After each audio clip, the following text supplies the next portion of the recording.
हाय हाय हाय, एक और new video के साथ स्टार्ट करते हैं और एक मस्त टॉपिक लेके आए हैं। मेरी शॉप को अभी कुछ टाइम में ही रिनोवेट हो रही है और सामान हमने अपना उठाना स्टार्ट कर दिया है। कहाँ से? अपने जो भी गोडाउन्स है, अपनी जो भी शॉप के रूम्स हैं, उनसे। जो रेंटेड हमने प्लेस लिया बाजू में ही, जस्ट बाजू में हमने एक रेंटेड प्लेस लिया, उसमें तो हमारा जितना भी सामान है अब उसको हम सेट कर रहे हैं। ठीक है। तो नई दुकान जब बनाई जाती है, पुरानी दुकान से जब आपको नई दुकान में शिफ्ट होना है, तो आपको क्या क्या चीज़ें माइंड में रखनी चाहिए, ताकि जब आप अपनी पुरानी दुकान को तोड़ के न्यू स्ट्रक्चर वे में न्यू दुकान बनाओ, ता तो आपके पास में पूरा एक ऑलरेडी रोड मैप क्लियर हो।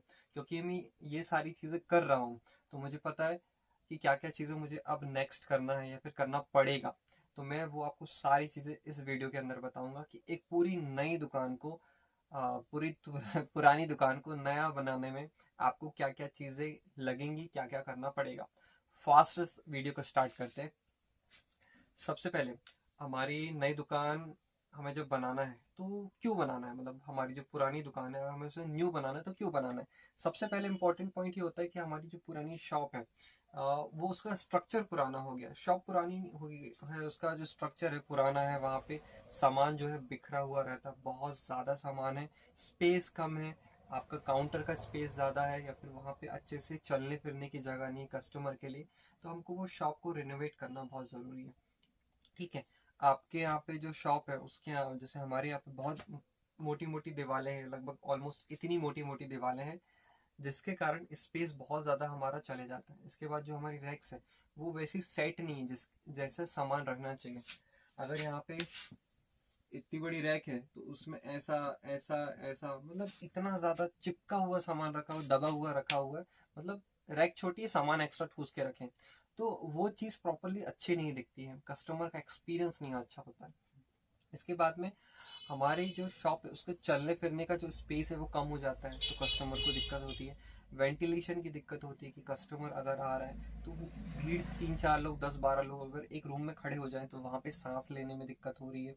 हाइट, अगर आपकी शॉप की हाइट बहुत ज़्यादा छोटी है, जैसे मेरी हाइट है समथिंग 5.5 करीब की, ठीक है, 7 फीट 8 फीट की आपकी शॉप की हाइट है, तो ठीक है। अगर उससे छोटी है तो फिर आप पंखा कैसे सेट करोगे, पंखा नहीं लगा होगा, वहाँ पे गर्मी होगी, वहाँ पे दिक्कत होगी। इसके बाद में आपके यहाँ पे शॉप ज़्यादा ही हाई एंड पे है, फिर पुरानी दीवारें हैं, उसमें पुराना ईट मटेरियल टाइप की चीज़ें हैं। तो ये सारी चीज़ों के कारण आपको अपनी शॉप को नया लुक देना पड़ेगा, ताकि जो नया कस्टमर है, आपका तो पहला फर्स्ट जो लुक रहता है सामने से ही रहता है, फ्रंट का जो लुक रहता है, ये जो फ्रंट का लुक है जहाँ से कस्टमर एंटर करता है, ये अगर खराब रहेगा तो उसका जो बाइंग एक्सपीरियंस रहेगा वो खराब रहेगा। इसलिए आपका जो ये फर्स्ट पार्ट है ओवरऑल, ये अच्छा होना चाहिए, ये अच्छा दिखना चाहिए। बाकी धीरे धीरे धीरे करके जब वो अंदर आएगा तो और चीज़ें लेगा, बट आपका जो फ्रंट पार्ट है उसको आपको बेटर करना पड़ेगा, तभी चीज़ें अच्छी दिखेंगी। अब पॉइंट्स पे डिस्कस कर लेते हैं कि कौन सी चीज़ें हमें अपनी शॉप में ज़रूरी है जब हम अपनी पुरानी दुकान को तोड़ के नई दुकान बना रहे हैं।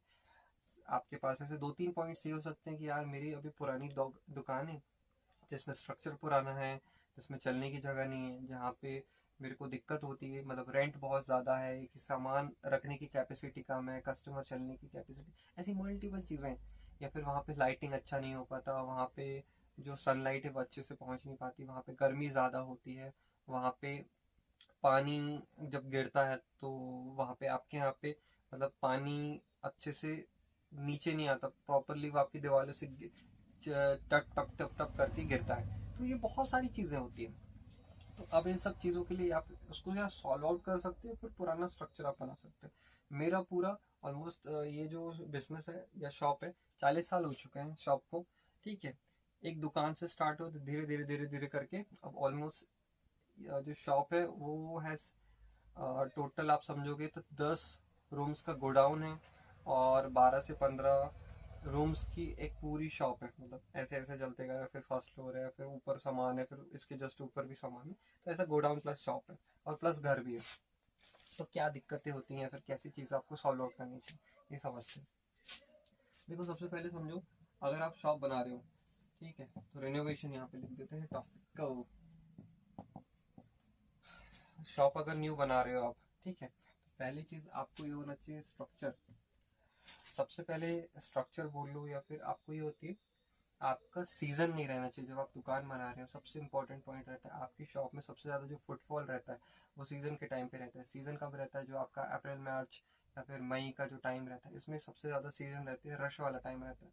और जो जून का टाइम आने लगता है, जून में धीरे धीरे कस्टमर फ्लो कम हो जाता है, तो इस समय आप तोड़ के बना सकते हो। तो ये चीज़ आप ध्यान में रखो कि आउट सीजन में आपको बिजनेस या फिर दुकान बनाना है, ठीक है। आउट सीजन में आप बिल्कुल शॉप बनाना है, ठीक। सेकेंड चीज़, जब आप इसको तोड़ रहे हो तो आपके पास में बहुत ज़्यादा मटेरियल्स होंगे, बहुत ज़्यादा सामान होगा। अब इन सामानों को रखने की स्पेस होनी चाहिए, या फिर आपकी जो दुकान है वो घर में ही है तो आप बहुत सारा सामान आप घर में सेट कर सकते हो। आपके पास में एक्स्ट्रा मतलब आजू बाजू में ऐसा स्पेस है जहाँ पे आप अपनी पुरानी दुकान को नया सामान मतलब आजू बाजू में सेट कर सकते हो, या फिर आपको जो रेंटेड एरिया लेना पड़ेगा। मेरे यहाँ पे जो सिचुएशन है, मेरे यहाँ पे दुकान प्लस घर है, तो वो है। प्लस मैंने अभी जस्ट मतलब मेरे यहाँ जो पापा है उन्होंने जस्ट हमने बाजू में रेंटेड शॉप ली है। मतलब रेंट में एक बहुत जगह है, अच्छी खासी, मतलब 4 रूम नीचे हैं, 4 रूम ऊपर है, तो वो वाली हमने शॉप ली है। ऑलमोस्ट 20,000 उसका पर मंथ का किराया है। तो हमें ये मिल गई ऑलमोस्ट ऐसा कि 3 साल में हमको मिली। तो आपके सामान रखने के लिए आपके पास में रेंटेड शॉप या फिर एरिया होना चाहिए सामान रखने के लिए। ये अगर आपके पास एरिया होगा तो जो आपकी दुकान में बहुत ज़्यादा माल भरा हुआ है तो आप उसको अच्छी तरीके से सेट आउट कर सकते हो। अब इसमें इशू क्या होते हैं, मेरे यहाँ पे मुझे जो बाजू में जस्ट हमारे थे, वो जो नेबर थे उनको हमको देना नहीं था, मतलब वो हमें देना नहीं चाह रहे थे, क्योंकि जस्ट हमारे जो सामने है एक ऐसा कॉम्पिटिटर है, तो वो उनके बहुत अच्छे संबंधी हैं, तो या फिर उनके बहुत अच्छे उनके साथ में व्यवहार है, तो इसके कारण वो हमको दे नहीं रहे थे। बट आफ्टर ऑल बहुत लॉन्ग टाइम के बाद में हमको उनकी जस्ट मिल गई शॉप, क्योंकि जस्ट बाजू में कस्टमर को ज़्यादा देखना नहीं पड़ेगा, हम उसको बाजू से ही बुला सकते हैं, क्योंकि हमारी पुरानी शॉप है तो कस्टमर फेस देख के आ जाता है कि यार इनकी शॉप यहाँ से यहाँ हो गई, और ये पुराना स्ट्रक्चर है। तो जस्ट बाजू में अगर आपकी शॉप है या फिर आपको जगह मिल सकती है तो बहुत अच्छा है। या फिर आप कोशिश करिए कि नियर अराउंड 50 मीटर के रेडियस में आपके लेफ्ट या राइट साइड में आपको जगह मिल जाए, ताकि आपकी जो शॉप का ऑलमोस्ट फुटफॉल है वो इधर उधर ना जाए, कंपटीशन के पास ना जाए, आपके पास ही हुआ है, ठीक है। आप ये मत सोचिए कि आपको शॉप को क्लोज करना है। अगर आप ये सोचोगे शॉप को क्लोज करना है, 6 महीने में आपकी दुकान खत्म हो जाएगी, और कई बार तो 6 महीने में दुकान बनती भी नहीं है, ठीक है। ये चीज़ हो गई। तीसरी चीज़ होती है परमिशन। परमिशन किस चीज़ की? मेरे को एक चीज़ समझ आई, जब अगर हम कोई जगह बना रहे हैं, ठीक है, तो जिस जगह पे आपका करंट कोई स्ट्रक्चर बना हुआ है, फिर कोई दुकान है, फिर कोई घर है, उस जगह को तोड़ने में आपको दिक्कत नहीं होगी। आप वहाँ पे तोड़ो फोड़ो, कोई प्रॉब्लम नहीं है लोगों को, ठीक है, या गवर्नमेंट को। पर आप उस जगह को तोड़ के वहाँ पे अगर कुछ नया बना रहे हो तो आपको वहाँ पे परमिशन लेनी पड़ेगी। अब बिकॉज हमारा मेन रोड में शॉप है, घर है, तो हमें परमिशन की नीड है, ठीक है। एंड आप अगर कहीं आसपास में आपकी कॉलोनी में भी घर है तो भी आपको परमिशन की नीड होती है। तो ये चीज़ का आपको ध्यान रखना है। ऑलमोस्ट 3 से 4 महीने पहले, ये जो परमिशन वाला मैं आपको क्राइटेरिया बता रहा हूँ, आपको 3 से 4 महीने पहले ही डिसाइड, या फिर ऐसे कोई व्यक्ति को पकड़ना है जो गवर्नमेंट में काम करता हो या नगर परिषद या ना जो भी बोलते हैं आपके यहाँ पे, आप उसमें जाके कांटेक्ट करिए, कोई ऐसा पर्सन फाइंड आउट करिए जो आपको हेल्प कर सके परमिशन दिलाने में। अब परमिशन क्या होती है, देखो मेरे यहाँ पे अभी जो बनना है, एक होता है G+1, G+2,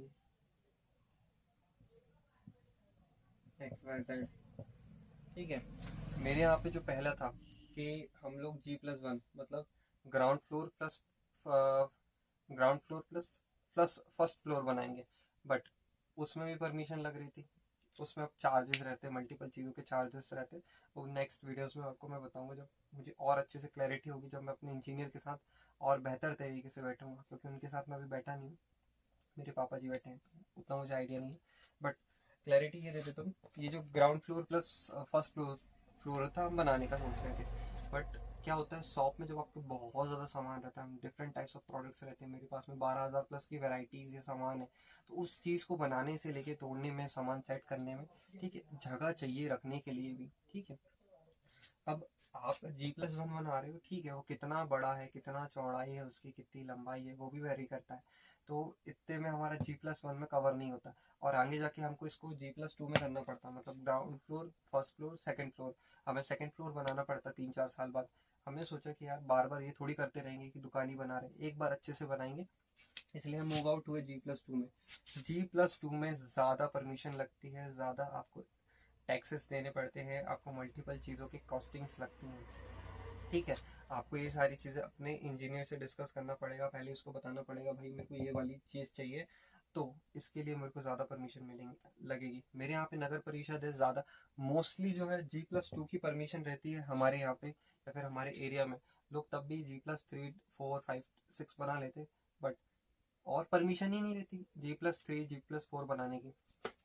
तो अपन इस चीज़ में मूव नहीं कर रहे हैं, इसके बारे में मुझे क्लियरिटी नहीं है। पर G+2 आप बना रहे हो तो आपको बहुत ज़्यादा परमिशंस, ज़्यादा टैक्सेस, इसके अगर आपको यहाँ पे 10 देना है तो यहाँ पे आपको 20 देना पड़ेगा। ये चीज़ आपको माइंड में रखना पड़ेगा जब आप पुरानी शॉप से न्यू शॉप पे शिफ्ट हो रहे हो, तो ये चीज़ आपको देखनी पड़ेगी। परमिशन के लिए मैंने आपको बताया, ये चीज़ें होना चाहिए माइंड में, ठीक है।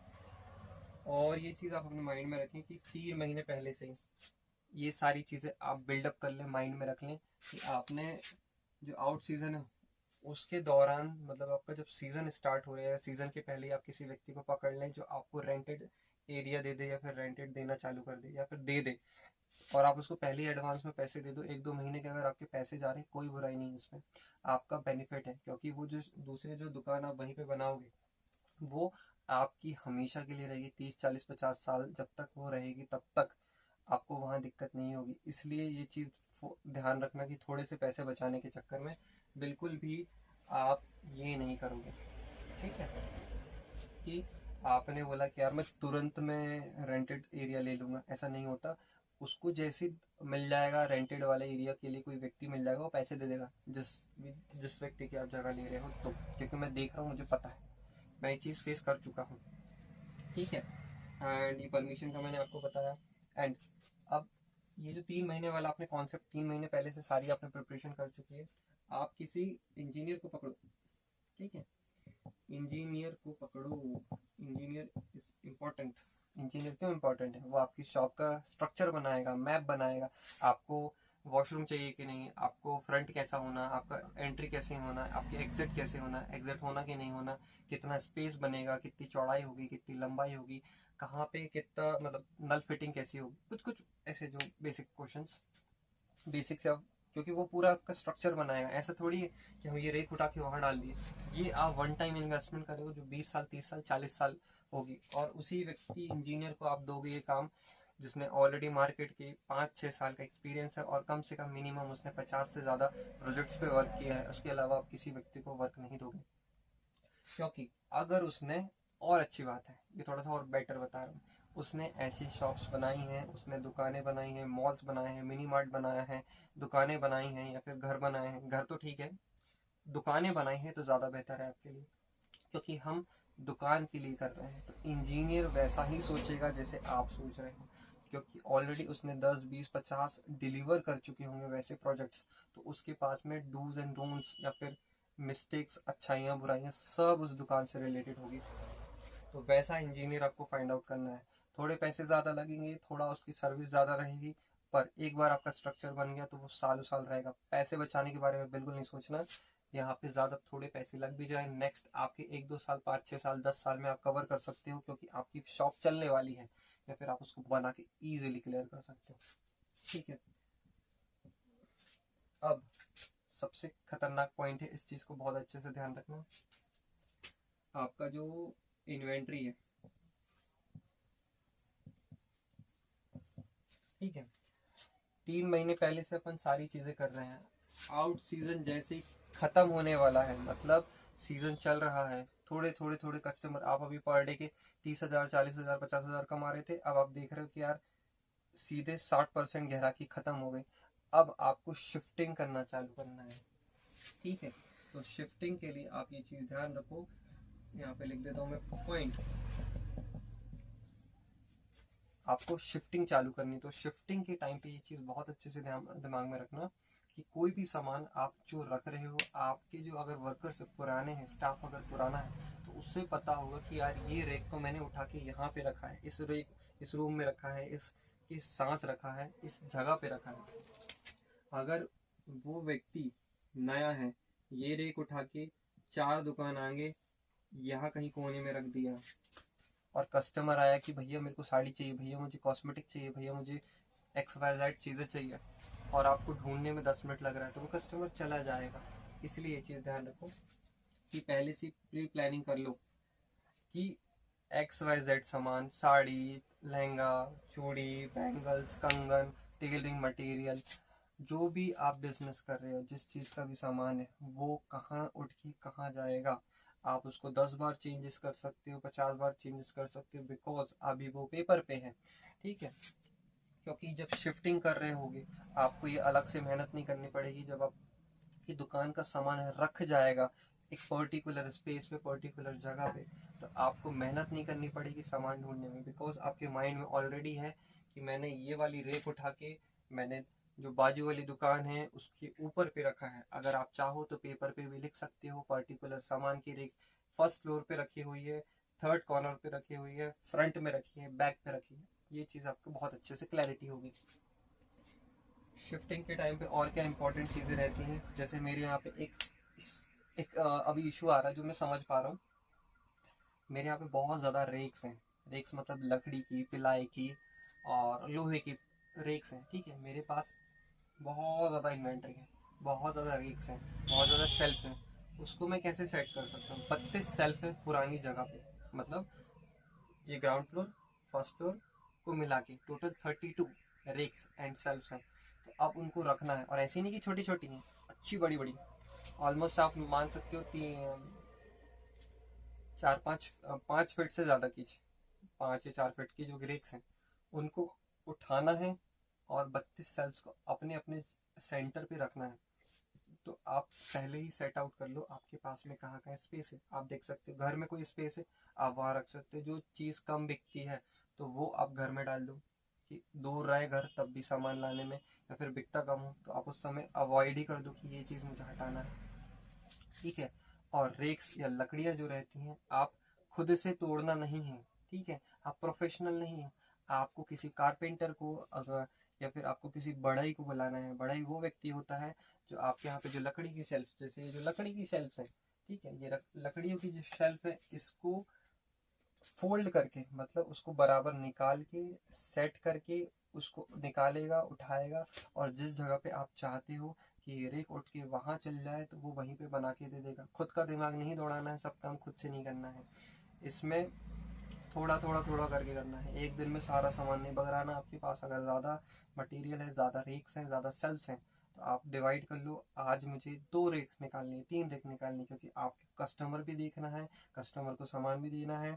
उसके बाद में आपके यहाँ पे जो वर्कर्स हैं वो अवेलेबल हैं कि नहीं, क्योंकि वही सामान उठा के कार्टून में रखेंगे, कार्टून में रखेंगे तो आपको वो रेक खाली मिलेगी। तब वो आपका जो कारपेंटर है वो उस शेल्फ को तोड़ना स्टार्ट करेगा। तोड़ने के बाद वो उठा के बाजू वाले रूम में, या फिर कहीं जहाँ पे आपने रेंटेड जगह ली है, या फिर आपने घर लिया है, या घर है आपका, वहाँ पे जाके वो ठोकेगा। तो इस प्रोसेस में ऑलमोस्ट 3 घंटे लगते हैं एक शेल्फ को निकाल के, तोड़ के, जमा के अच्छे से सेट करने में। ठीक है, तो ये चीज़ आपको ध्यान रखना है कि शिफ्टिंग के टाइम पे आपको पूरी रेक्स का पहले ही सेट आउट कर लेना है कि कौन सी रेक कहाँ उठ के कहाँ जाएगी।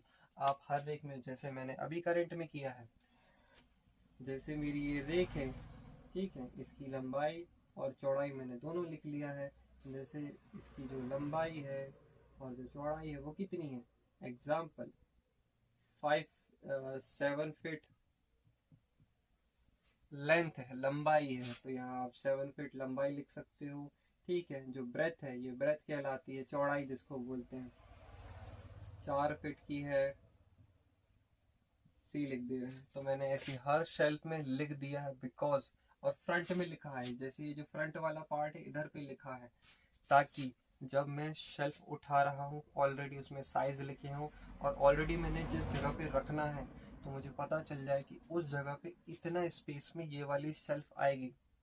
और जो आपकी फ्रंट वाला एरिया है वो मेन इंपॉर्टेंट है, तो उसको अच्छे से सेट आउट करिए कि वहाँ पे काउंटर है तो वहाँ पे पैसे काटने की दिक्कत नहीं होनी चाहिए, सामान रखने की दिक्कत नहीं होनी चाहिए, सामान जमाने की दिक्कत नहीं होनी चाहिए। ये सारी चीज़ें मैटर करती है। ये तो सब पॉइंट्स है, इसके नीचे और छोटे छोटे छोटे छोटे जितनी भी चीज़ें मेरे माइंड में है, जितना भी नॉलेज है, मैं सब दे रहा हूँ बिकॉज ये एक इशू है कि जब आप दुकान बना रहे हो तो बहुत सारी चीज़ें आपको माइंड में रखनी पड़ेगी। ये मैं कर रहा हूँ तो मुझे पता है, ठीक है। शिफ्टिंग के मैंने आपको बहुत सारे प्रोसेस बताए। इसके बाद आप सारी चीज़ें जब 3 महीने में आप ट्रायल एरर कर लोगे कि यार ये से उठा के ये रेक्स या शेल्फ्स या लकड़ी की रेक उठा के यहाँ से मुझे यहाँ रखना, यहाँ सेट नहीं होगी, ठीक है। आप कुछ 3D टूल्स का भी यूज़ कर सकते हो या फिर फोटोज़ लेके जाओ, फोटोज़ ये सेट होगी कि नहीं, ये सेट होगी कि नहीं। और आप बहुत अच्छी चीज़ है, एक ध्यान रखना, सामान एक होता है फास्ट मूविंग, स्लो, मीडियम, मतलब क्या, अब वैरायटी समझ लो होता क्या है, फास्ट मूविंग, स्लो मूविंग और मीडियम मूविंग, ठीक है। Example, A cosmetic, B cosmetic, C cosmetic, 100 pieces, 100 pieces, 100 pieces, 1 month, सभी का जो टाइम पीरियड है 1 मंथ का है। अब ये वाला ए कैटेगरी का 80 पीस बिक गए 1 मंथ में, ये वाला बिक गया 50, ये वाला बिक गया 15। तो आपको ये कैटेगरी पहले ही क्लियर कर लेना अपने माइंड में, आपके दिमाग में क्लियर हो जाएगा कि ये सामान ज़्यादा बिकता है, ये सामान कम बिकता है।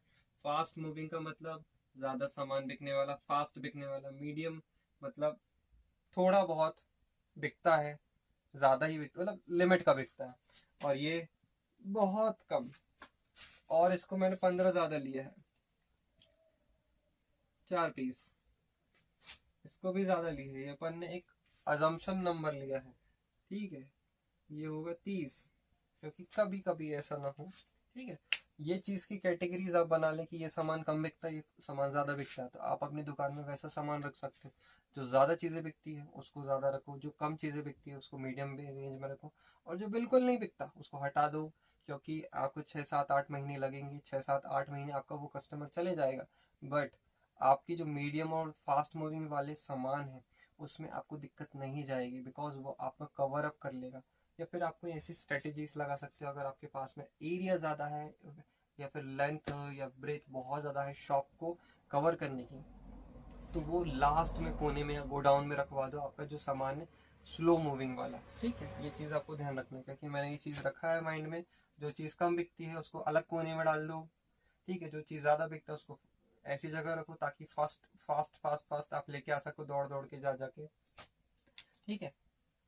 तो ये ऑलमोस्ट अभी के जो पॉइंटर्स है ये चीज़ आपको माइंड में रखना है कि ये बहुत इंपॉर्टेंट पॉइंट है, प्रैक्टिकली वाली चीज़ है जो मैंने फेस किया है। क्योंकि मैं एक एक सामान को सेट कर रहा हूँ खुद से, मेरा माइंड लगता है, दिमाग लगता है, मैं वर्कर के साथ बैठता हूँ, उनको साथ में बैठ के मेरे को सामान उठाना पड़ता है, रेक उठा के मैं रखता हूँ। बिकॉज मुझे अभी अपनी शॉप बनानी है, पुरानी को नहीं बनाना है, तो मुझे एफर्ट डालना पड़ेगा और मुझे दिमाग लगाना पड़ेगा। जितना ज़्यादा दिमाग में अभी लगाऊंगा उतनी जल्दी मेरी शॉप अच्छे से ग्रो होगी। और ये चीज़ ध्यान रखना, ये जो आउट सीजन है ये कभी भी इन हो सकता है, ठीक है। तो हमें दुकान कोशिश करनी है ऐसे क्या बोलते हैं इनको, जो दुकान ठेकेदार बोलते हैं, जो इंजीनियर्स या फिर जो भी ये आपका घर बनाते हैं, दुकान बनाते हैं, है ना, वो आपका जो काम है स्पीड से करें। स्पीड का मतलब ये होता है कि आपका जो काम हो रहा था एक दिन में एक दीवार उठ रही थी एग्जाम्पल, तो एक दिन में 1.5 दीवार उठाए, ठीक है। आपकी गिट्टी, रेता, सीमेंट ज़्यादा स्पीड से आनी चाहिए, कटिंग का काम ज़्यादा जल्दी होना चाहिए। आपके यहाँ पे 20 वर्कर्स की या फिर 20 आपके यहाँ पे लेबर्स रहते जो आपको हेल्प करते, आपकी शॉप को बनाते, आपके पास में 40 होने चाहिए, बिकॉज वो 20 कभी भी गायब हो सकते हैं। तो आपको ऐसे व्यक्ति को फाइंड आउट करना है जो जल्दी काम करता हो, उसको भले ही आपको एक्स्ट्रा पैसे देने पड़े, बट आपकी जो शॉप बनेगी स्पीड से बनेगी, ठीक है। क्योंकि ये जिस दिन इन सीजन हो गया, आपका जो आउट सीजन हो तो गया, जो आने वाला सीजन रहेगा उसमें आपको मेजर लॉस होगा, बिकॉज आपकी ग्राहकी टूटेगी, आपका कस्टमर जाएगा। ठीक है, ये 6 मंथ्स हो सकता है, ये 6 महीने नहीं रहता, ये 3 महीने का सीजन है। मतलब मैंने आपको बताया अप्रैल मई और मिड मार्च मिड जून, ये जो रहता है ये सीजन का टाइम रहता है। इसमें बहुत सारे फेस्टिवल्स रहते हैं और मेनली शादियां रहती हैं। शादियों के टाइम पे हर किसी का सीजन रहता है, ठीक है। तो ये चीज़ आपको ध्यान रखना है। ये जो छोटे छोटे बड़े बड़े पॉइंटर्स मैंने आपको दिया है, आपको कोशिश करनी है शॉप फास्ट बनाना है। आप ज़्यादा लोगों को लगवाओ, ज़्यादा आप कई बार आपको पैसे देने पड़ेंगे, स्पीड में देना पड़ेगा, स्पीड से काम कराना है, हर चीज़ स्पीड में। अगर ये चीज़ स्पीड में, ऐसा नहीं कि गलतियाँ हो रही हैं, ऐसा कि जो चीज़ें ऑलरेडी बनी हुई हैं, और वही मैं आपको सेम कॉन्सेप्ट बताऊंगा। जिस व्यक्ति ने ऑलरेडी दुकान बनाया है, जिस व्यक्ति ने ऑलरेडी ठेकेदार जो स्पीड से काम करता है, आप ऐसे अपने आसपास में 6 7 8 लोगों से नहीं पूछा, आप अपने जिन लोगों से उन्होंने घर बनवाए हैं, जिन लोगों ने दुकान बनवाई है, जो आपके नॉन व्यक्ति हैं, जो आपके जान पहचान के, उन्होंने जिससे दुकान बनवाई है अभी रिसेंट में 1 2 4 5 साल के अंदर में, कौन स्पीड से दुकान बनाता है, कौन जल्दी स्ट्रक्चर बनाता है, 6 महीने में मुझे सेकंड फ्लोर की थर्ड फ्लोर की दुकान बना के कौन दे सकता है, मेरे पास में ज़्यादा लेबर्स, या फिर जिसके पास में ज़्यादा लेबर्स है वो अपनी मैन पावर कौन लेके आ सकता है। तो वैसे व्यक्ति को फाइंड आउट करना है जो आपको हेल्प करेगा। आशा करता हूँ ये इतना लंबा वीडियो जिसमें मैंने आपको अपनी अंदर की जो भी अच्छी अच्छी चीज़ें हैं जो मैंने सीखा है एज अ एक्सपेरिमेंट्स, या जो डेली मैं अपनी लाइफ में देख रहा हूँ अपने बिजनेस से रिलेटेड, क्योंकि मेरी दुकान मुझे तोड़ के न्यू बनाना है, उसके लिए आप, ताकि जो भी गलतियां मैंने फेस करी हैं आप फेस ना कर सको। ये आपका प्रॉपर रियल स्ट्रक्चर है जो आपको फॉलो करना पड़ेगा। आप इसको फॉलो कर लोगे तो आपकी 3 4 महीने पहले ये जो भी समस्याएं हैं वो ऑलरेडी खत्म हो चुकी होंगी। आपको सिर्फ फोकस करना है आगे नेक्स्ट चीज़ें में। अभी मैंने इतना बताया है, अभी मैं आपको और बताऊंगा, क्योंकि अभी तक मैंने से इतना काम किया है। जब मैं जो चीज़ कर लूँगा, जो गलतियाँ हो जाएंगी, होने वाली होंगी, मैं उसके लिए न्यू वीडियो बनाऊंगा। ओके, क्योंकि जो चीज़ मैंने की है मैं वही बता सकता हूँ, जो चीज़ मैंने नहीं की है मैं हवाबाजी नहीं कर सकता। ओके, आशा करता हूँ ये वीडियो पसंद आई होगी और मज़ा आया होगा इस वीडियो में बेहतरीन नॉलेज और लर्निंग्स के साथ में। एंड वीडियो को लाइक करो, सब्सक्राइब करो, फॉलो करो सर्वज्ञ पटवा इस चैनल को, क्योंकि इसमें आपको रियल इन्फॉर्मेशन, रियल एक्सपेरिमेंट्स और रियल चीज़ें मिलेंगी जो भी मैं अपनी शॉप में फेस करता हूँ। प्रॉब्लम्स, चैलेंजेस, प्लीज़ कमेंट्स करके जो भी अपने प्रॉब्लम्स है इसमें बताएं। एंड मिलते हैं नेक्स्ट वीडियो में। Bye bye.